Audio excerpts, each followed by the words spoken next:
Shalom saudara yang kekasih dalam Tuhan Yesus Kristus, senang kembali berjumpa dengan saudara dalam channel Pastor DAI. Seperti pada judul video ini saudara lihat, kenapa Pastor Andi Simon tidak berdoa, lalu para pemfitnah Pastor Andi Simon terkutuk saudara ya. Kita tahu bahwa di media sosial viral perbincangan Pastor Andi Simon lagi. Banyak channel-channel yang terkesan memojokkan beliau dari pelayanan yang dilakukan.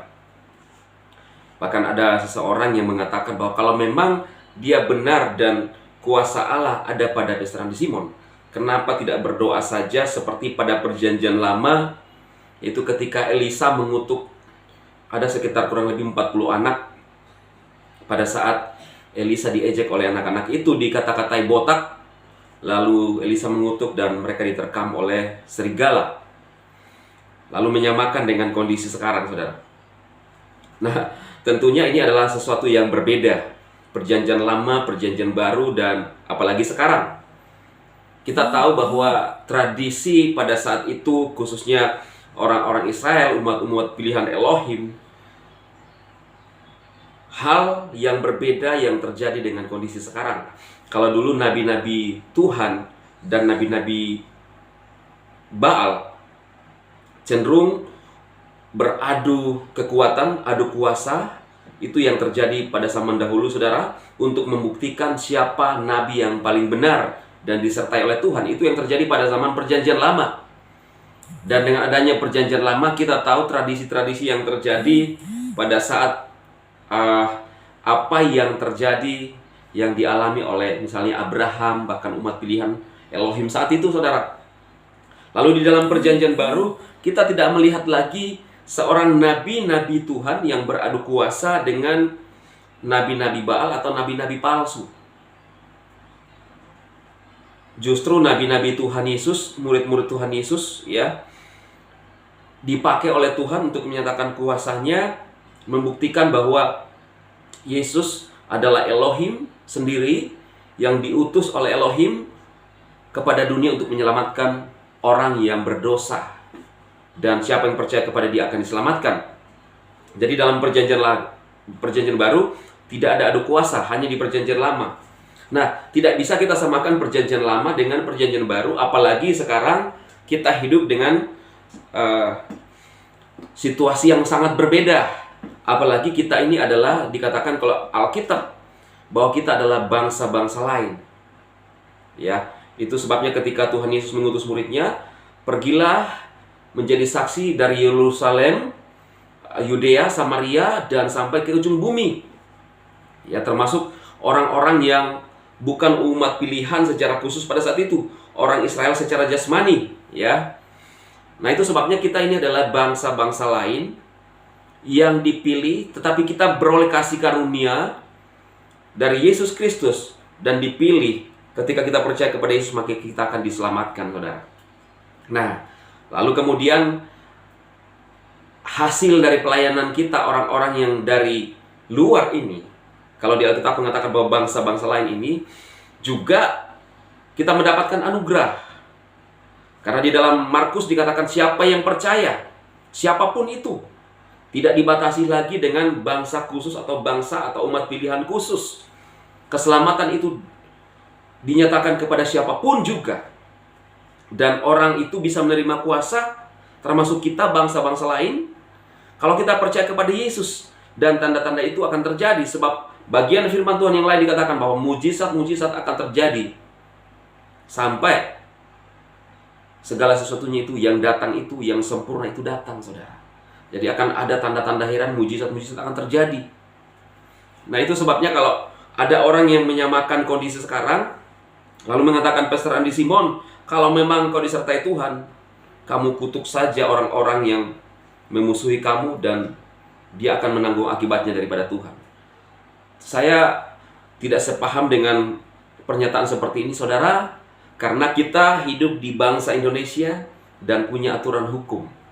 Kalau seandainya, saya yakin dan percaya kalau Pastor Andi Simon hidup di zaman perjanjian lama, lalu mengutuk orang-orang yang menertawakan dia, maka mereka akan menanggung akibatnya. Pasti. Tetapi sekarang kita di dalam suatu kondisi di mana kita hidup di negara hukum, yaitu di bangsa Indonesia, bukan di perjanjian lama saat itu, ya, tetapi di bangsa Indonesia dari timur, saudara, kita harus mengikuti aturan hukum yang ada. Karena setiap musim, setiap zaman, setiap era berbeda tata hukumnya, negara apapun yang berlaku di dalam setiap era tersebut, baik itu hukum-hukum yang berlaku, semua berbeda. Jadi kita tidak bisa menyamakan dengan kondisi yang terjadi saat ini. Itu sebabnya yang terjadi saat ini adalah kita menggunakan hukum, dan hukum itulah yang akan menentukan orang bersalah atau tidak. Kalau dulu dibuktikan dengan adu kuasa antara Nabi Elohim dan Nabi-Nabi Baal, Nabi-Nabi palsu atau dari setan, yang palsu itu akan kalah dengan Nabi Tuhan, saudara. Jadi sekarang tidak bisa lagi dibuktikan dengan itu. Tetapi kalau orang berbuat salah pada zaman sekarang ini, akan dibuktikan dengan hukum. Dan pembaharuan demi pembaharuan termasuk hukum itu juga berasal daripada Tuhan, saudara. Itu keyakinan saya. Maka kalau ada orang beranggapan seperti itu, lalu kemudian menyinyir, lalu Pastor Andi Simon tidak berbuat kasih, setelah difitnah, dicemarkan nama baik, dianggap sebagai penipu, penyesat, dan lain-lain sebagainya, Pastor Andi Simon sebagai warga negara berhak melakukan atau menggunakan haknya sebagai warga negara untuk mengadukan. Lalu biarkan hukum yang akan menilai orang-orang yang ada di sekitarnya apakah benar bersalah atau tidak. Jadi hukum yang akan membuktikan saat ini orang bersalah atau tidak, bukan adu kuasa, saudara, karena bukan lagi zamannya. Itu sebabnya kalau mereka mengatakan bahwa mereka adalah orang-orang yang pintar, ya, berakal budi, menurut saya mereka berakal budi hanya untuk kepentingan mereka. Mereka berteologi ketika meminta pembenaran, yang diminta adalah kamu berteologi di mana? Kamu sekolah teologi di mana? Tetapi dia tidak meminta dasar Alkitabnya di mana, saudara. Ya. Jadi dan perlu saya sampaikan juga, saudara, bahwa seorang Pak MS yang saya lihat, ya, subscribernya hanya sekitar 13,4 ribu kalau tidak salah. Ya. Kemudian sempat mengungkit subscriber Pastor Andi Simon yang 600 ribuan sekarang, 600 ribu lebih. Ini membuktikan bahwa mereka yang berkoar-koar menganggap pakar teolog dan ajaran paling benar bisa dibuktikan di sekeliling kita, bahwa orang yang mengikuti Pastor Andi Simon, orang yang menyukai Pastor Andi Simon sangat banyak, ratusan ribu, mendekati 700 ribu, saudara. Sedangkan mereka hanya puluhan ribu, 13 ribu. Nah, ini terlihat jelas bahwa apa yang mereka sampaikan merasa paling benar, ngotot paling benar, tetapi bisa dibuktikan dengan orang yang menyukai. Termasuk juga si Mbah MY, sama juga. Tapi saudara lihat, Pastor Andi Simon, Pastor Philip Mantopa, Pastor Gilbert, ratusan ribu semuanya. Kenapa? Karena banyak orang yang menyukai ajaran mereka ini, saudara. Karena ajaran mereka adalah ajaran sehat,